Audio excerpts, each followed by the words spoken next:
Boa noite, estou aqui com o entrevistado de hoje. Pode se apresentar?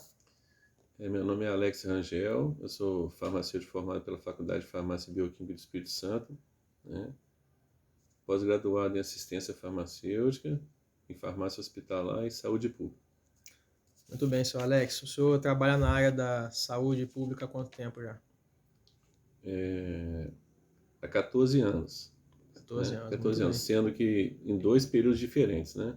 Uhum. De 2000 a 2006 e atualmente de 2015 até o tempo atual, até 2022. Muito bem. Atualmente o senhor trabalha na assistência farmacêutica em UBS, certo? Isso, na Unidade Básica de Saúde. Muito bem. Então, pela experiência do senhor no ramo, quais são os principais fatores a serem considerados na hora de comprar os medicamentos para abastecer um hospital por aproximadamente 12 meses? Bom, fator, os principais fatores são demanda e a questão da sazonalidade, né? Porque a demanda, porque normalmente você já tem aquele medicamento que tem a saída diária, né? E principalmente no caso dos municípios menores, nos prontos atendimentos, que são os analgésicos, né? Anti-inflamatórios? Anti-inflamatórios, né? Sim, sim. Antibióticos. E sazonalidade, porque você tem doenças típicas de estações, né? No verão, você tem um consumo maior de soro, a questão de diarreia e tal. No inverno, você tem um consumo maior de antibióticos, né? Sim, muito bem. Esse planejamento precisa ser feito pensando também, é claro, De, nessas épocas, de né? forma adequada e também imaginando que alguns medicamentos com um consumo maior em determinada época do ano, você tem que ter um estoque maior, porque pode ser que o mercado não consiga te abastecer em prazo curto, né? Muito bem. Você acredita poder haver alguma diferença entre os dados epidemiológicos e os medicamentos mais consumidos? A questão dos dados epidemiológicos são importantes, mas existem algumas variáveis, como eu falei, com relação à questão de sazonalidade. Os dados epidemiológicos, cada município tem uma realidade, mas existe uma realidade nacional, né? Para isso existe a RENAME, né, que é a Relação Nacional de Medicamentos, e cada município tem a REMUME, né, que digamos um município no estado do Espírito Santo tem uma determinada saída de medicamento, e o município, por exemplo, de Santa Catarina, talvez esse medicamento não tenha uma saída tão grande. Variação Então, de medicamento de acordo com a variação populacional, né? e de acordo também com regiões, né? Exatamente. Hábitos alimentares também. Sim, sim. Na sua experiência, quais são as condições necessárias para garantir a entrega dos medicamentos? No setor público é uma situação assim bastante complicada, cada questão de licitação, né? A licitação é um processo bastante Demorado? demorado, né? Que tem uma legislação bastante rígida e que em determinados momentos, por exemplo, igual agora com a questão da pandemia, com o aumento de consumo de alguns medicamentos, os laboratórios estão tendo dificuldade na reposição, né? Carência de matéria-prima? Principalmente isso, principalmente que no Brasil a maior parte da matéria-prima vem de países como a Índia e a China, né? Que com essa toda a questão de pandemia acabou Atrasando o atrasando a fornecimento. entrega, né? Mas é verdade. Então, eu ia perguntar agora como é feita a aquisição dos medicamentos. Você acabou de falar do processo licitatório, pode falar um pouco mais sobre isso? É, a aquisição do medicamento, basicamente, o que é feito? Você tem que fazer um levantamento, né, da sua necessidade, normalmente para 12 meses, né, e preparar todo o processo de compra. Ou seja, é selecionar o que você vai comprar, efetivar a compra e fazer todo o acompanhamento, né? É um processo extremamente lento no serviço público, né? Precisa ser modernizado, porque é um processo que demanda muito tempo e muitas vezes acaba ocasionando desabastecimento. E existe também, é claro, a aquisição por fora do processo licitatório, quando você pede, por exemplo, uns medicamentos mais específicos, dependendo de algum tipo de doença ou carência de pacientes em questão. Existe essa demanda, também pode ser feita, não é? Na verdade, o ideal é que não seja feito dessa forma, né? O Sistema Único de Saúde ele foi feito pensar de forma coletiva, né? Sim. Então você faz aquisição de medicamentos para uso coletivo. Logicamente que existem alguns casos específicos, principalmente, que são acionados através de demanda judicial, né? Uhum. Aí o município precisa, quando é demandado judicialmente, ele tem que fazer aquela compra em caráter emergencial. Ou, em algumas situações, como no caso da pandemia, que foi autorizada a compra dos medicamentos sem licitação, né? Sim, sim. Você acredita que os critérios epidemiológico, técnico e econômico são funcionais nessa seleção de medicamentos? Ou você gostaria de acrescentar talvez algum outro critério nesse momento da seleção? Você disse agora que o processo ainda é um pouco arcaico, poderia sofrer algumas modificações, se tornar mais eficiente. O que você acha que poderia proporcionar isso? Não, os critérios são esses, Sim. né? Os critérios são corretos. A grande questão é o excesso de legislação com relação à licitação, né? São muitos prazos a serem cumpridos, né? E as empresas têm um determinado prazo para apresentar proposta, para apresentar recurso, né? O Estado do Espírito Santo ele tem uma ferramenta muito interessante que é um registro de preço estadual, que os municípios apenas eles fazem a adesão e lá já tem o valor já pré-fixado. Quer dizer, é uma experiência que até a nível nacional ela é bem repercutida, né? O Espírito Santo, geralmente, nos encontros das secretarias estaduais, o Espírito Santo é exemplo nessa parte. Só que esse registro estadual ele não contempla todos os medicamentos, contempla uma boa parte. Na verdade, eu acho que é uma ferramenta muito boa para os municípios, mas que poderia ser ampliada para poder melhorar essa questão. Muito bem. O que você diria também, então, após essa seleção, o que você diria ser o mais fundamental na parte da dispensação farmacêutica? Como você enxerga essa dispensação? O que você acha ser mais necessário na parte da atuação do próprio profissional de farmácia mesmo? Primeiramente, é que os municípios contratem profissional, né? Porque nós temos casos aí de vários municípios com 30, 40 mil habitantes, com 2 profissionais farmacêuticos. Acho que a primeira coisa é o gestor entender que contratar um profissional não é custo, né? É um investimento para o município. Né? Porque o custo do salário do profissional é muito pequeno em relação ao benefício que ele traz para o município. Então, acho que o primeiro é aumentar a contratação de profissionais, capacitar esse profissional, né? Porque eu acho que é só benefício para o município. Acho que o principal, né, aumentar essa visibilidade do profissional farmacêutico. E contratar profissionais, porque infelizmente ainda existe alguns gestores que, na visão pobre de política de saúde, entende que é um gasto, né? Quando na realidade é um investimento. Melhoria de qualidade, diminuir a perda com o vencimento de medicamentos, melhorar a qualidade de atendimento. Com certeza. Eu queria tocar, inclusive, nesses 2 pontos que você acabou de levantar, o atendimento ao paciente. Como você diria, por exemplo, que deveria ser a atitude farmacêutica na parte de orientação do paciente? Você nota que às vezes isso pode ser um pouco mais precário quando não é um farmacêutico fazendo? E se, às vezes, mesmo quando é um profissional farmacêutico, ainda assim, pode haver essa carência no atendimento direto à população?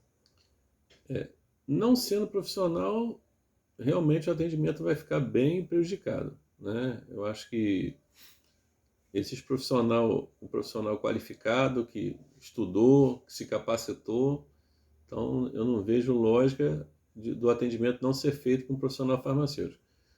Pode ter um auxiliar? Claro que pode ter um auxiliar, mas orientado, né, com um farmacêutico trabalhando próximo, sob a supervisão do farmacêutico, né? Então, mas não seja simplesmente um atendente e o farmacêutico fique lá simplesmente para fazer questão burocrática. Eu acho que o farmacêutico ele tem que estar ali junto no atendimento. Tem um papel ativo no atendimento. Isso. E em relação ao profissional farmacêutico, é o profissional farmacêutico atuar naquilo que ele foi capacitado, né? Atuar naquilo que ele foi capacitado, ser proativo, né? Ter um bom diálogo com o paciente, deixar bem claro, né? Porque, na verdade, o que acontece é que o último contato com um profissional vai ser na hora da dispensação. Ele passou pelo médico, muitas vezes lá ele não conseguiu conversar nada com o médico, né? Consultas muito rápidas, Consultas rápidas raso. ou é isso. e na verdade ele sai lá com um papel na mão dele sem saber exatamente O que fazer com aquilo. não sabe nem o que está escrito, né? A gente às vezes recebe lá na unidade várias folhas de papel, aí o doutor me passou isso tudo aí. Aí você vai ver, ali tem pedido de exame, encaminhamento, a receita.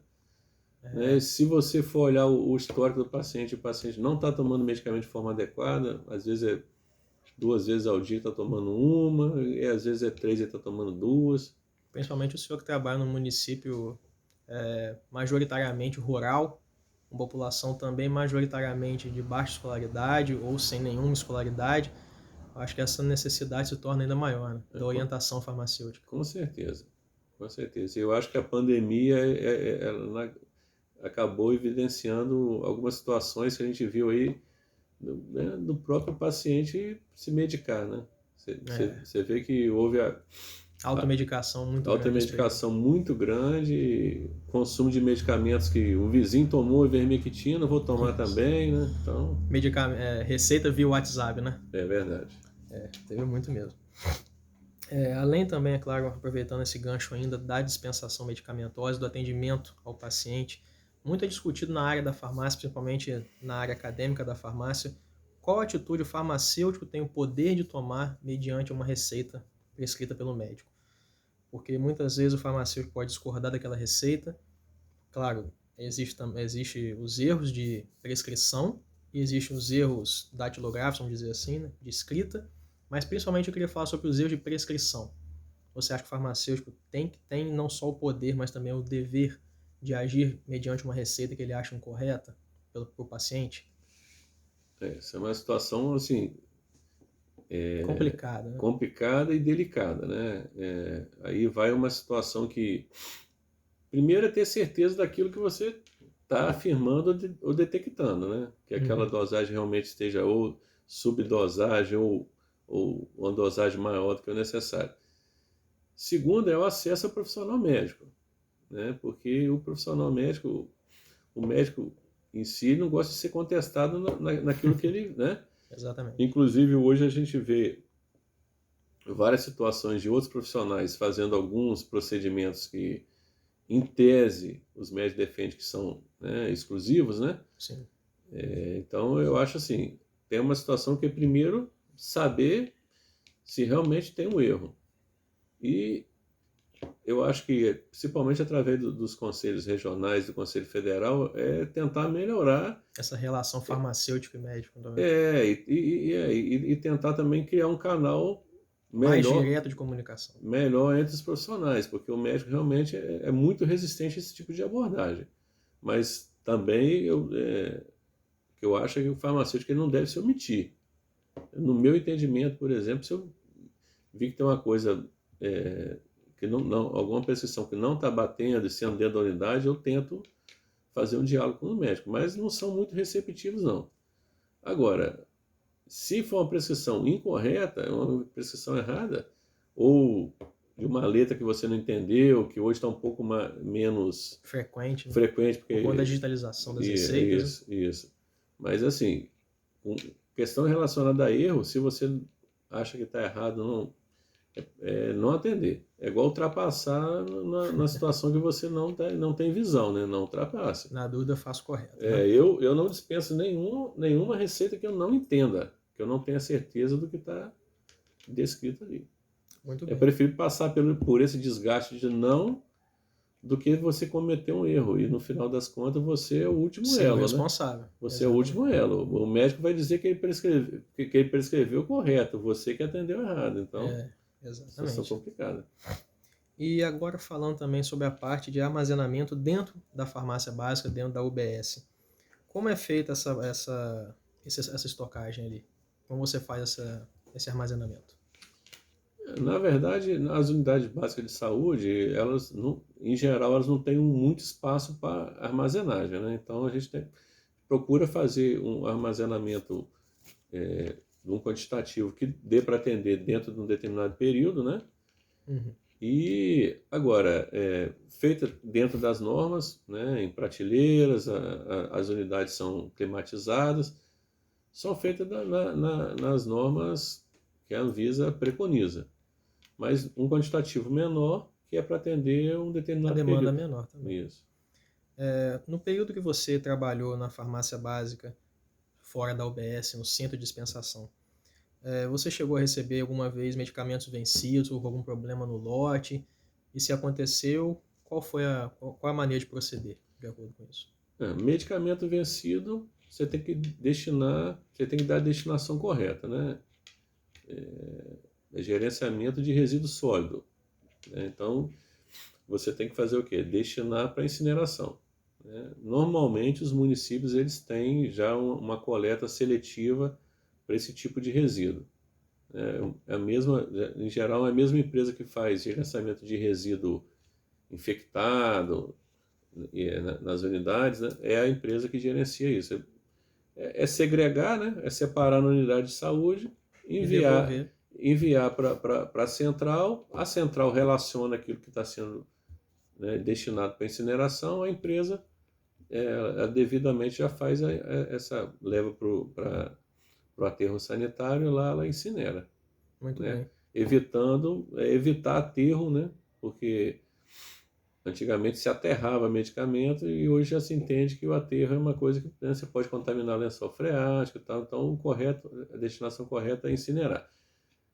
A outra da pergunta aqui Medicamentos, algum erro de lote, algum problema na embalagem, como você procede?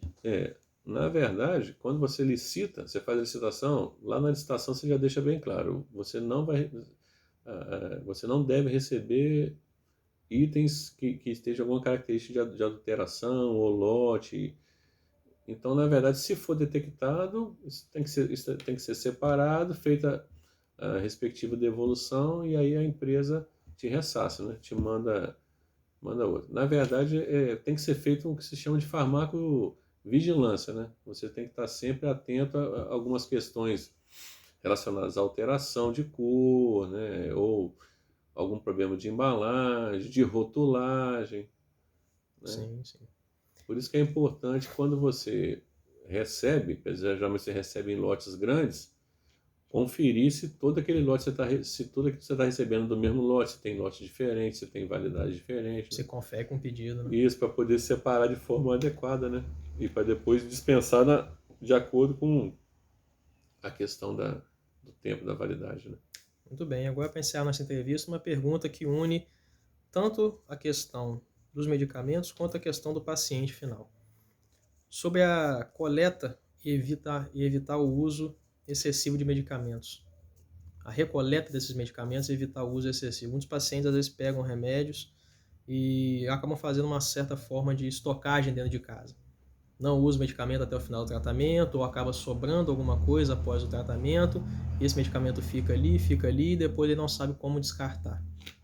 Qual você acha que poderia ser uma forma do Serviço Público de Saúde começar a orientar melhor esses pacientes, para evitar esse acúmulo de medicamento dentro de casa? É exatamente o que você acabou de afirmar. É orientar o paciente, é fazer campanhas de orientação, né? Explicar que ele não deve ter aquela farmacinha em casa, né? Não emprestar para o vizinho. Isso. No Brasil, na verdade, é comum, né? Todo mundo tem lá a sua farmacinha, né? Mas é preciso fazer campanhas. Eu acho que campanhas a nível nacional, né? Eu acho que o Ministério da Saúde tem se omitido muito em muita coisa, né? Você pode ver que hoje em dia você não vê mais praticamente campanhas, né, Nenhuma na na televisão. televisão, né? Nem nas redes sociais. Então, eu acho que o Ministério da Saúde precisa voltar a fazer campanhas, né? Você não vê nem campanha de vacinação em plena Em campanha plena de pandemia. vacinação de Covid, né? Contra o Verdade. Covid. Então, eu acho que o medicamento da mesma forma. Eu acho que os conselhos, né, federais e regionais de farmácia precisam atuar, né, com mais firmeza em relação a isso, porque, infelizmente, há sobra de medicamento na casa dos pacientes, né?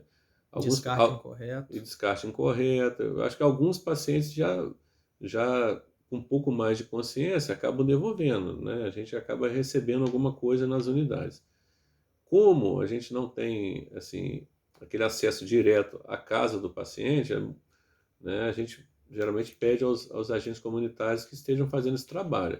Acho que é uma coisa que também funciona, mas ainda é muito assim, muito pequeno diante do quantitativo que a gente dispensa, né? Mas eu acho que é fundamental a orientação.